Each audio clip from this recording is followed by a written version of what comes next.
In Venezuela, President Nicolás Maduro denounced that the far-right insists on its plans against social peace.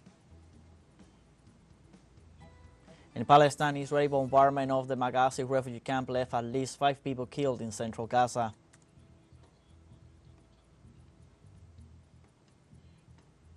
Argentina's football fans celebrate their victory over Colombia at the 2024 Copa America final.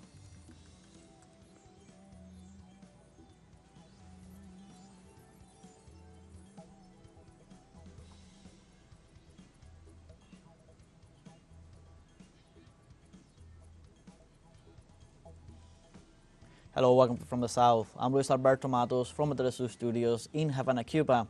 We begin with the news. In the United States, the image of the shooter who made an attempt on the life of former president and presidential candidate Donald Trump during his campaign rally was released. The subject was identified by the FBI as Thomas Matthew Crooks, 20 years old and originally from Pennsylvania, who was an employee of a nursing home in the suburbs of Pittsburgh. Images of the attacker shooting from the rooftop 137 meters away from the Republican candidate were disseminated on social media. Authorities revealed that prior to the incident, where a bystander was killed, Crooks packed a set of explosives that he planned to use during the attack. The assassination attempt against the Republican candidate raised concerns about the security of the Republican National Convention to be held this Monday. The Secret Service, in collaboration with Milwaukee's police and fire departments, closed streets and deployed hundreds of officers to patrol the surrounding areas. Donald Trump said that the assassination attempt against him will not affect his appear this week before the Republican Party delegates.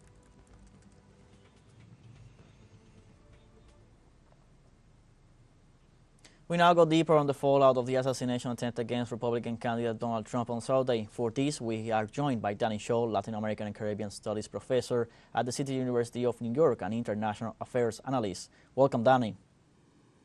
Greetings, Luis. Thank you for the invite. It's a pleasure.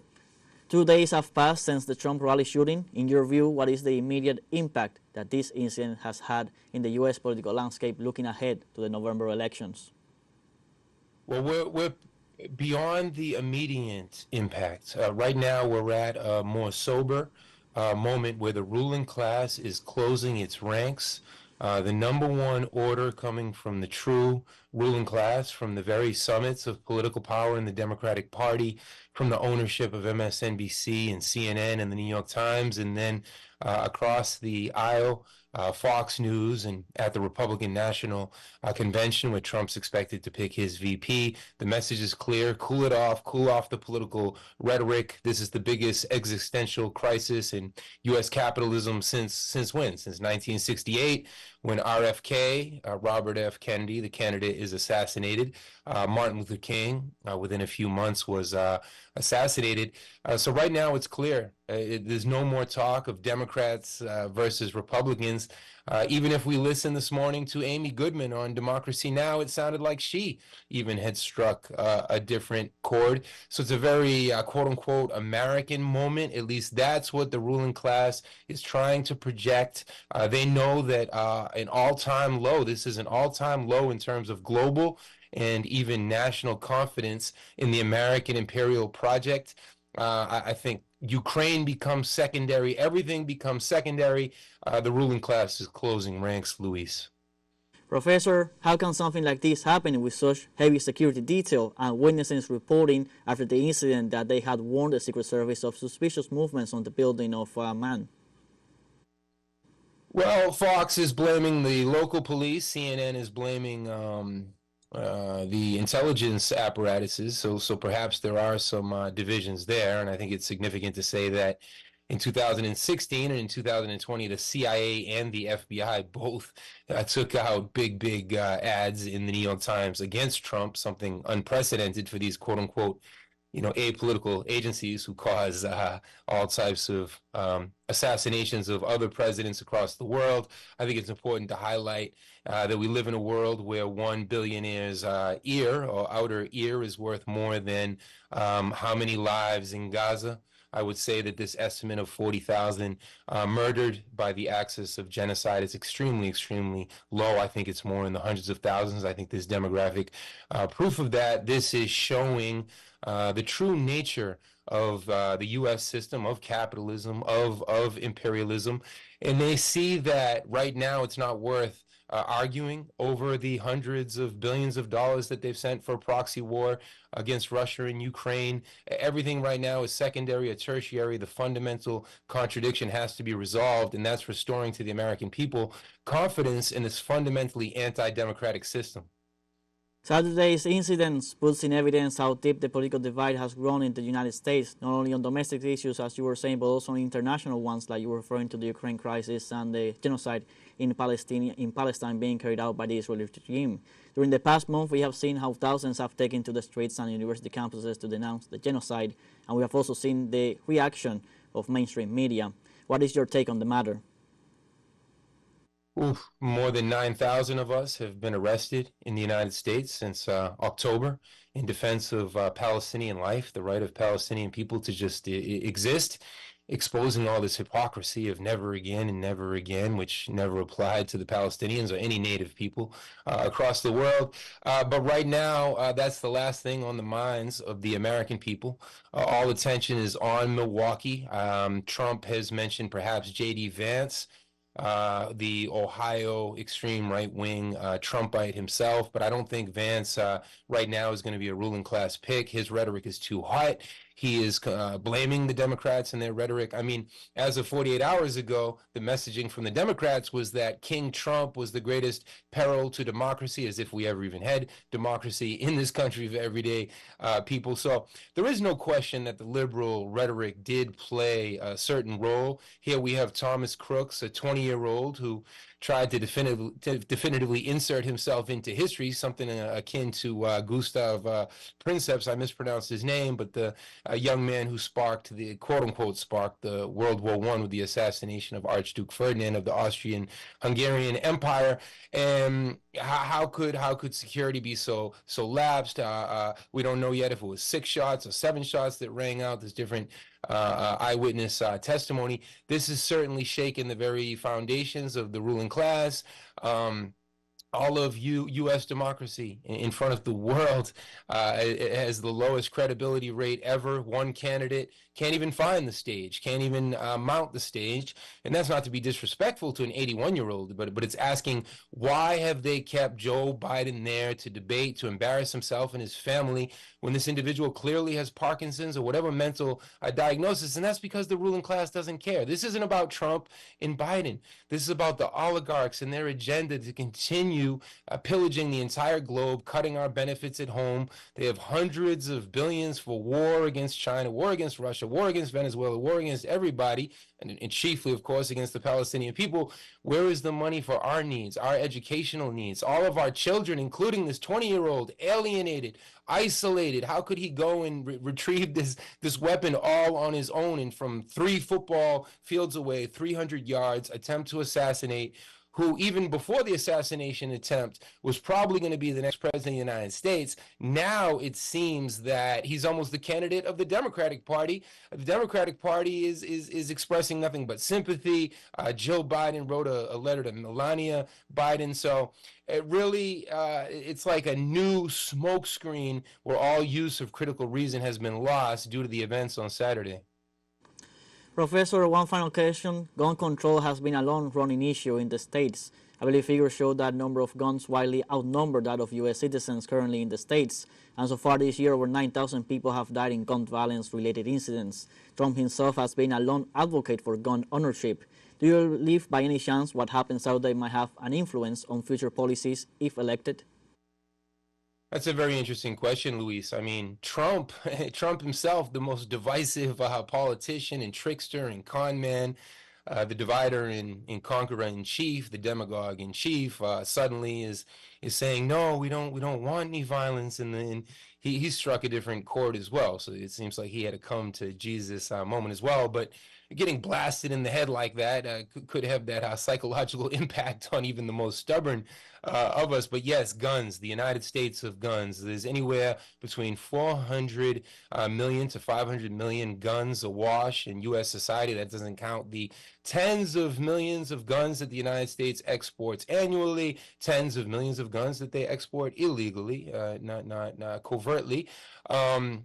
Guns play a huge role. How did this young man who clearly had some type of mental health issues, social isolation, because that's a pandemic in our society. So many of these social phenomena. Last year, Luis, we had 675 random shootings. Really, how is this any different in this context of the most violent country in the history of the world? As Dr. Martin Luther King said, the greatest purveyor of violence in the history of the world. So I think this was a case of what Malcolm X famously said: the chickens came home to roost. As always, Danny, thank you very much for your input from the South. Thank you very much for being with us and going over this important topic. Thank you, Luis. A pleasure. So it was our pleasure. For now, let's take a short break. But remember, you can join us on TikTok at teleSUR English, where you'll find news in different formats, news updates, and much more. We'll be right back after a short break. Don't worry.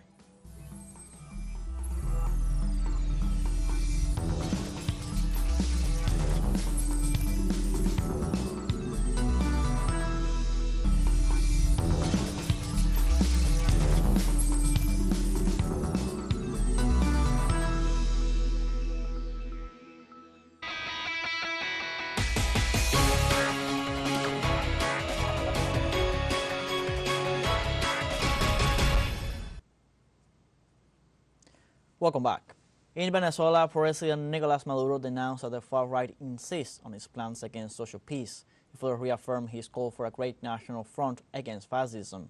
During a large rally at the Polyhedron of Caracas, the revolutionary forces joyfully received the president back in his candidacy and rejecting the unilateral U.S. sanctions. In this regard, Maduro, candidate for the Great Patriotic Poll, thanked the people for their support to defeat the actions of the far right and promised to continue working for the national welfare. Maduro also condemned the fascist plans of right-wing domestic sectors that intended to sabotage the electric service and generate violence against the population for their personal interests of taking office.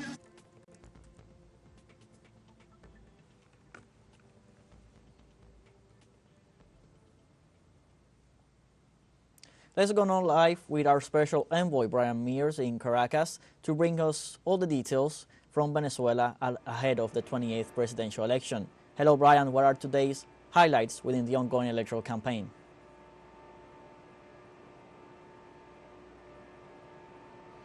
Well, you know, there's only 13 days left until the election, and the campaign season is relatively short. It started on July 4th, and it ends on the 25th. So we've just passed the halfway mark. All of the candidates are out campaigning. They've all got busy schedules. And this weekend, President Nicolas Maduro went to the premiere of a new biopic that's been produced about his life by the Futuro civil society organization. He also gave a press conference in which he talked about a grassroots mobilizing strategy, which they're going to use to try and increase voter turnout. It's called 1 × 10 × 7. And basically what it means is that every Maduro supporter is being invited or asked to try to convince 10 people, friends and family, to vote for him this July 28th. But beyond that, they're asking them to ask each of those 10 people if they can request for another 7 of their friends and family members to vote for Maduro as well. So it's a kind of rapid expansion grassroots technique. It's been used in a lot of elections around the world in the past, and it's just one of the many strategies they're using to try and guarantee a higher turnout on this 28th. In other news, Roman Golovchenko, the Prime Minister of Borussia, arrived in Venezuela yesterday, and he met with Ivan Gil, the Foreign Affairs Minister. They've got a busy schedule today. They're going to be visiting military bases and also just talking about how they can strengthen the relationships between the two countries, especially in terms of commerce. So the election's only 13 days off now. It's going to be held on what would have been the 70th anniversary, 70th birthday of the late Hugo Chavez. And that is a fact that's not being lost on the millions of supporters of Chavismo and of Nicolas Maduro and the great patriotic Pole. Brian, one quick question before ending this little pass with you. You are there on the ground. What can you tell us from the perspective of the people, from the Venezuelan perspective, the mood in which they are going into this electoral campaign ahead of the elections?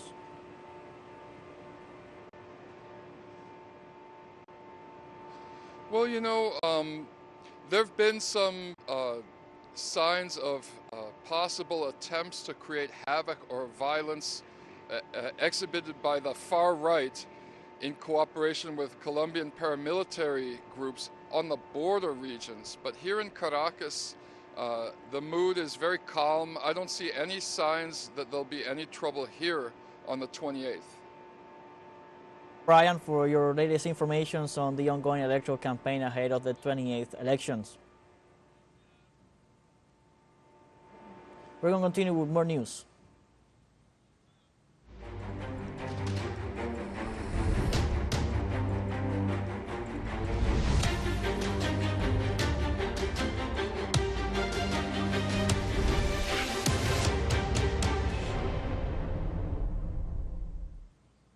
In Palestine, at least 5 people were killed after an Israeli bombardment of the Benghazi refugee camp in the central Gaza Strip. Wafa news agency reported 3 children among the victims of the airstrike, which targeted a home of the Al-Manama family. The bombing occurred simultaneously with other strikes on the Al-Makraka area and the neighboring Nusrat and Bureij camps, all in the heart of the destroyed enclave. The attacks come 2 days after the massacre perpetrated by Israel in the humanitarian zone of Mawasi, where 90 people were killed and more than 300 injured. We have a final short break coming up, but before we invite you to join our WhatsApp community for our English-speaking audience. You can scan the QR code on screen to join directly, share the link to reach more people.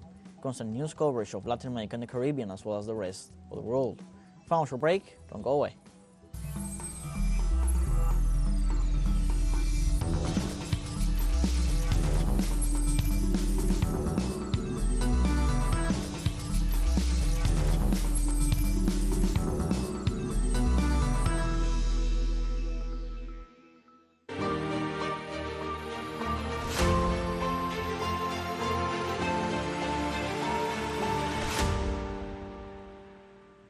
Welcome back. Russian Foreign Ministry spokeswoman Maria Zakharova said that Ukraine was plotting an attack on Russian President Vladimir Putin with U.S. funding. On Telegram, Zakharova pointed out that one of the leaders of the Kiev regime, Budanov, publicly confessed that the Ukrainian intelligence had been preparing an attack against the Russian president. These preparations were carried out with U.S. fundings, without which the General Intelligence Directorate of the Ukrainian Defense Ministry, the Security Service, or the Presidential Office could not function.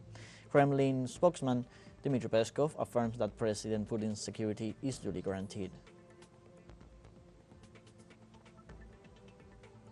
The Russian government has deemed as threatening a decision announced at the latest North Atlantic Treaty Organization summit. Kremlin spokesman Dmitry Peskov said the resolution passed recently at the NATO meeting poses a threat to Moscow, as the alliance has confirmed its intentions to eventually admit Ukraine. Peskov claims that in so doing, NATO does not contribute to diplomatic negotiations between the parties, but rather fosters hostilities against Russia by continuing to supply and provide military assistance to Ukraine.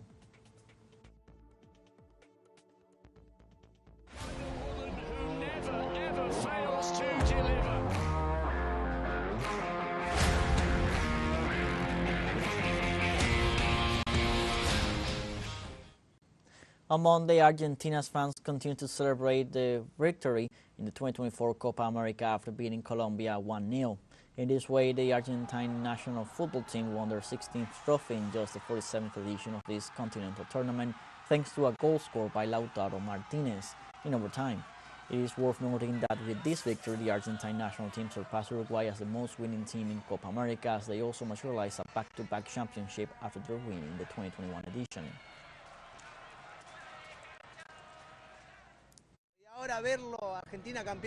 To see Argentina be the champion of the Americas and the world, and now we're going for another cup. The only thing I ask is, wait a minute, Di Maria, come on Di Maria, you still have one more World Cup in you. Don't be mean, please stay. We will beg like we did for Messi, stay for one more World Cup. For this to happen in this socio-cultural and economic context is like a lifeline for Argentina. Some highlights of the match included the departure of captain and Argentine star Lionel Messi in the minute 66 after suffering an ankle injury. It was also Angel Di Maria's last game for the Albicelestes national team, where he played for more than 15 years. After the match, Colombian player James Rodriguez won the Best Player of the Tournament award, while Emiliano El Dibu Martinez was the best goalkeeper, and Lautaro Martinez won the Golden Boot after scoring 5 goals during the tournament, including the one that defined the final match. We have come to the end of this news brief. You can find these and many other stories on our website, telesurenglish.net. Also join us on social media, Facebook, X, Instagram, Telegram, and TikTok. For TeleSUR English, I'm Luis Alberto Matos. Thank you for watching.